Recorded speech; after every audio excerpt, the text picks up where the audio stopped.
क्या वेनेजुएला का तेल भारत को देगा अमेरिका? ट्रंप दुनिया की बड़ी ऑयल कंपनियों के अफसरों से मिले हैं। ऐसे में रिलायंस भी खरीद सकती है तेल। नमस्कार, न्यूज़ 18 का डिजिटल प्लेटफॉर्म आप देख रहे हैं और मैं हूं आपके साथ रितु सिंह। अमेरिका भारत को वेनेजुएला से तेल खरीदने की इजाजत दे सकता है। कुछ रिपोर्ट्स के मुताबिक ट्रंप प्रशासन के एक सीनियर अधिकारी ने इसकी जानकारी दी।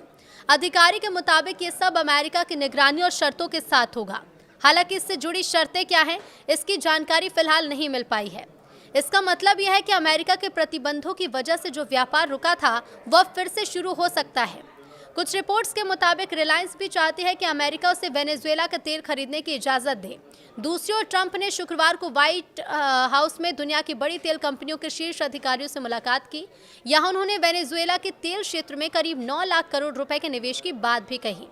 वेनेजुएला पेट्रोलियम एक्सपोर्टिंग कंट्रीज का सदस्य है। उसके पास दुनिया का सबसे बड़ा तेल भंडार है, लेकिन वो वैश्विक सप्लाई का सिर्फ करीब 1% ही देता है।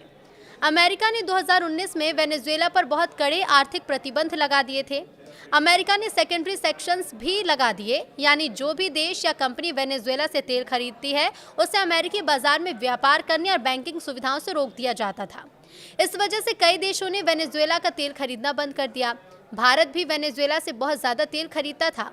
कई रिपोर्ट्स में दावा किया गया है कि तब भारत अपने कुल तेल आयात का लगभग 6% वेनेजुएला से ही लेता था।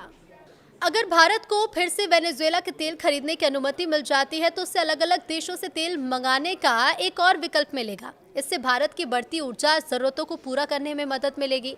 अमेरिका ने कुछ समय के लिए वेनेजुएला पर आंशिक रूप से सैंक्शंस ढीले किए, जिससे भारत ने फिर से वेनेजुएला से तेल खरीदा। 2024 में भारत का आयात औसतन 63,000 से 1 लाख बैरल प्रतिदिन तक पहुंचा। इसके बाद 2025 में वेनेजुएला से भारत का तेल आयात बढ़कर करीब 1.41 अरब डॉलर तक पहुंच गया। लेकिन मई 2025 में अमेरिका ने एक बार फिर से वेनेजुएला के तेल पर सख्ती बढ़ा दी। साल 2026 की शुरुआत में वेनेजुएला से भारत का क्रूड आयात सिर्फ 0.3% ही रह गया है। रिपोर्ट के मुताबिक भारत की बड़ी निजी कंपनी रिलायंस इंडस्ट्रीज ने वेनेजुएला से फिर से कच्चा तेल खरीदने के लिए अमेरिका से मंजूरी लेने की कोशिश शुरू कर दी है। इस मामले से जुड़े कुछ सूत्रों ने ये जानकारी दी है। रिपोर्ट्स के मुताबिक ऐसा इसीलिए किया जा रहा है क्योंकि पश्चिमी देश भारत पर रूस से तेल आयात कम करने का दबाव बना रहे हैं और रिलायंस अपने लिए वैकल्पिक तेल सप्लाई सुरक्षित करना चाहती है। अब सूत्रों के मुताबिक रिलायंस के प्रतिनिधि इस मंजूरी के लिए अमेरिका के यूएस और स्टेट डिपार्टमेंट और यूएस ट्रेजरी डिपार्टमेंट से बातचीत कर रहे हैं।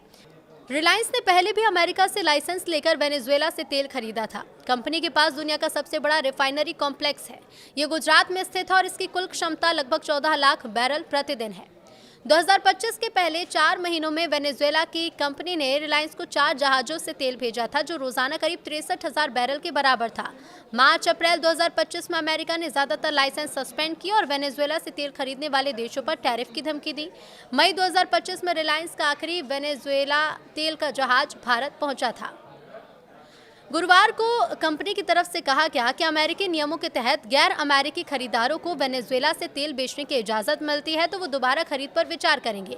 ट्रंप ने Exxon Mobil, Conoco Phillips, Chevron जैसी बड़ी अमेरिकी कंपनियों के अधिकारियों के साथ बैठक की। उन्होंने कहा है कि अमेरिका तय करेगा कि कौन सी कंपनियां वेनेजुएला में जाएंगी और निवेश करेंगी। शेवरॉन के वाइस चेयरमैन मार्क नेल्सन ने कहा है कि उनकी कंपनी वेनेजुएला में निवेश के लिए प्रतिबद्ध है और वो अभी भी वहां काम कर रही है। कई छोटी कंपनियां और निवेशक भी बैठक में शामिल हुए, जिन्होंने ट्रंप की नीतियों की सराहना की और निवेश की इच्छा जताई। ट्रंप ने कहा कि तेल मुनाफे को वेनेजुएला, अमेरिका और कंपनियों के बीच बांटा जाएगा। ट्रंप का कहना है कि कंपनियों को निवेश करना होगा और उनका पैसा जल्दी वापस भी मिलना चाहिए। फिर लाभ को वेनेजुएला, अमेरिका और कंपनियों के बीच बांटा जाएगा।